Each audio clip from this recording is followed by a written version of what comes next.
Bienvenue à bord du voyage en pleine conscience. Vous écoutez l'épisode 86 de la balade astrale, un épisode consacré au transit de Vénus dans le signe du Scorpion en 2023. Je vous souhaite une très belle écoute. N'attachez pas votre ceinture et ouvrez votre esprit.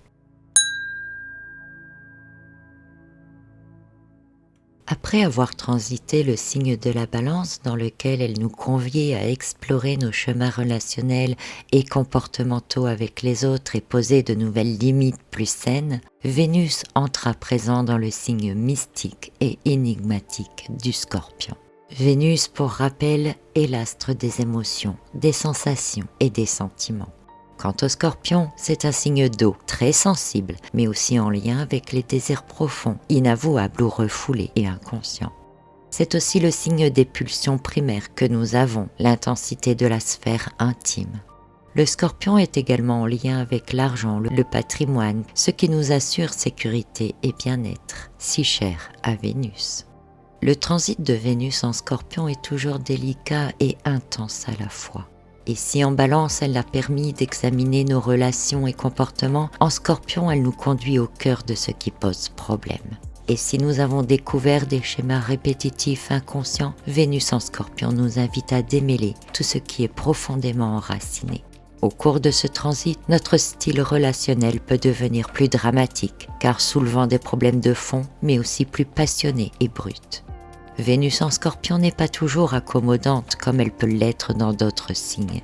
Elle accepte beaucoup moins les compromis ou tout ce qui ne lui semble pas correct. Mais ce que l'on peut attribuer à Vénus en Scorpion, c'est l'intensité de ses sentiments et son côté passionné. Elle a soif d'intimité et de proximité, que ce soit avec des personnes ou des choses, des lieux qu'elle affectionne particulièrement. Vénus en Scorpion préfère établir des liens relationnels profonds et intenses en privilégiant l'honnêteté et l'engagement plutôt que la diversité et la multiplicité. Peu d'amis, mais des amis véritables et loyaux. Cette authenticité et cette loyauté, nous devons aussi l'avoir envers nous-mêmes. C'est le 4 décembre à 19h40, heure de Paris en France, que Vénus démarre son voyage en Scorpion. Elle est en trigone avec Saturne, en carré avec Pluton, en opposition à Jupiter et en sextile avec Mercure, et elle se trouve en maison 4. Généralement, le but du transit de Vénus en Scorpion est de favoriser une métamorphose de nos valeurs, des fondements de notre estime personnelle et la façon dont nous nous rapportons intérieurement à nous-mêmes. Tout changement intérieur affectera naturellement notre réalité extérieure. Vénus, comme je vous le disais au moment de son entrée en Scorpion, est donc en maison 4. Vénus, l'astre des sentiments et émotions, s'exprime ici dans l'intimité de notre foyer ou tout autre cadre intime. Il n'est pas question d'aimer n'importe qui, ni n'importe comment, ou encore n'importe où. Tout a son importance. On réserve les sentiments les plus profonds et les plus sincères à ceux qui nous sont vraiment proches. C'est une diffusion de l'amour plus restreinte, mais plus qualitative. Vénus en maison 4, en Scorpion, a besoin d'être aimée, entourée, rassurée, mais aussi appréciée pour ce qu'elle est et ce qu'elle donne. Durant ce transit, elle peut transformer radicalement son intérieur pour en faire une atmosphère cosy et intime. Elle peut se prêter à un jeu de séduction dans lequel elle montre des faiblesses que l'autre viendra combler. Elle suit et poursuit le travail de Mars qui a transité ce signe avant elle. Et si Mars a permis de retirer tout ce qui ne sert plus ou encore de transformer certaines habitudes ou comportements néfastes, Vénus, elle, s'attaquera davantage à tout ce qui représente des liens toxiques ou qui ne sont pas source d'amour véritable.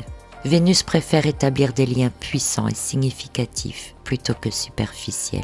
Trier les relations, c'est avant tout explorer nos propres émotions et sentiments, et cela peut aussi représenter une période de défis émotionnels. Le carré que forme Vénus avec Pluton est spécialement significatif, car Pluton est maître du Scorpion dans lequel entre Vénus. Alors oui, les défis et les conflits émotionnels pourraient être plus intenses. Il peut s'agir de se questionner honnêtement sur nos comportements liés aux besoins de pouvoir et de contrôle dans nos relations intimes. Pourquoi j'aime ou apprécie cette personne? Pourquoi je n'aime pas telle autre personne? Quel sentiment ai-je besoin de ressentir? Ne suis-je pas trop possessif dans ce que j'exige de l'autre? Il est vrai que cela peut conduire dans des hauts et des bas émotionnels, car cela n'est jamais simple d'être face à soi-même. Avec Mars, nous étions dans les comportements inopportuns, mais avec Vénus, nous explorons notre manière d'aimer et de recevoir de l'amour, que ce soit avec votre partenaire, vos enfants, vos parents, bref, toute personne qui vous est très proche. Nous devons explorer les besoins sentimentaux que nous cherchons à combler. Nous devons explorer notre jalousie, nos exigences sentimentales, nos envies, nos désirs. Ce qui peut engendrer beaucoup de questions. Et pour les identifier, nous allons expérimenter certaines tensions relationnelles. Et c'est dans ces tensions qu'il faudra être honnête avec soi-même. Ne pas réagir spontanément dans l'accusation de l'autre, mais plutôt tenter de réagir spontanément dans le questionnement sur soi. Vénus est en opposition à Jupiter. Une opposition qui va intensifier justement ces tensions, leur donnant même parfois des proportions exagérées. Alors oui, ce peut être difficile à vivre, parce que cela nous touche au plus profond de nous-mêmes. Mais cela permet d'identifier ces fameuses exigences que nous avons dans nos comportements amoureux, des exigences bien souvent toxiques et qui seront montrées de manière plus flagrante. Cette opposition pourrait nous faire prendre conscience par exemple de la profondeur émotionnelle que nous exigeons en contraste avec notre désir de liberté. Il n'est pas rare de remarquer combien on peut revendiquer le besoin d'être libre, d'avoir son jardin secret, son intimité, et en même temps de refuser cela à l'autre, parce que l'autre nous appartient, comble nos manques, etc., etc. Alors en réalité, nous sommes tous toxiques pour quelqu'un d'autre finalement. En fait, nous cessons d'être toxiques seulement lorsque l'on attend ou n'exige rien de l'autre à part d'être elle ou lui-même. C'est-à-dire quand on est capable de reconnaître l'autre simplement dans son authenticité et dans sa totalité, et pas seulement dans ce que l'on exige de l'autre ou dans les besoins que l'autre comble en nous.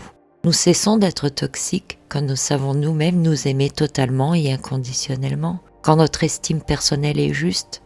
L'amour de Vénus en Scorpion, ce n'est pas prendre des bouts de l'un pour compléter les morceaux de l'autre, c'est la fusion complète de deux êtres uniques et complets. Et tout cela est important à comprendre, car le but est d'être dans des relations plus saines. Le transit en balance précédent a peut-être mis des limites plus saines. Rappelez-vous, il s'agissait de déterminer notre point de tolérance au-delà duquel les choses ne sont plus acceptables pour nous-mêmes. Mais ces limites, l'autre en a aussi. Et si nous avons des limites envers nous-mêmes, nous devons respecter les limites de l'autre également. Car si vous avez compris le principe, au-delà de cette limite, on se sent abusé ou négligé. Et c'est pareil pour l'autre. Si vous dépassez cette limite, vous ne pouvez plus être dans une relation saine et vous passez automatiquement dans la toxicité. Eh bien, le travail de Vénus en Scorpion nous invite à en faire de même pour les autres que ce que nous faisons pour nous-mêmes. Une question à se poser serait: ce que je n'accepte pas des autres, n'ai-je pas tendance moi-même à l'exiger ? Et cela amène également à des questions de confiance. Et s'interroger sur tout cela peut conduire à construire ou reconstruire justement des bases plus solides dans nos relations. Le trigone de Vénus avec Saturne favorisera une augmentation de la maturité émotionnelle. Une maturité qui vous permettra peut-être, entre autres, de mieux comprendre tout ce que je suis en train de vous dire dans ce podcast. Vous aurez alors une approche plus pratique, plus réaliste de l'amour au lieu d'une approche plus sentimentale, pulsionnelle et réactionnelle. Une compréhension facilitée par le sextile également entre Vénus et Mercure qui est actuellement en Capricorne. Car Mercure en Capricorne est logique, rationnel et est capable de voir les choses dans leur ensemble avec clarté et sagesse, au-delà des émotions et au-delà des pulsions émotionnelles. Alors oui, le transit de Vénus en Scorpion, marqué par toutes ces configurations, peut être très intense émotionnellement. Mais il nous conduit dans l'exploration de nos propres émotions, dans notre manière d'aimer, dans nos exigences, et nous entraîne vers la compréhension de nos propres sentiments ou logiques sentimentales. Nous devons élucider les mystères inconfortables qui siègent au fond de nous. Car finalement, si nous cherchons à combler en nous certaines choses en les trouvant chez l'autre, c'est qu'il y a bien un problème, n'est-ce pas ? Pourquoi notre estime personnelle est défaillante? Pourquoi notre confiance personnelle dépend de l'autre? Pourquoi l'autre est nécessaire à notre épanouissement personnel? Quelle est la véritable racine de notre problème? Ou quelle est la raison véritable de notre douleur émotionnelle?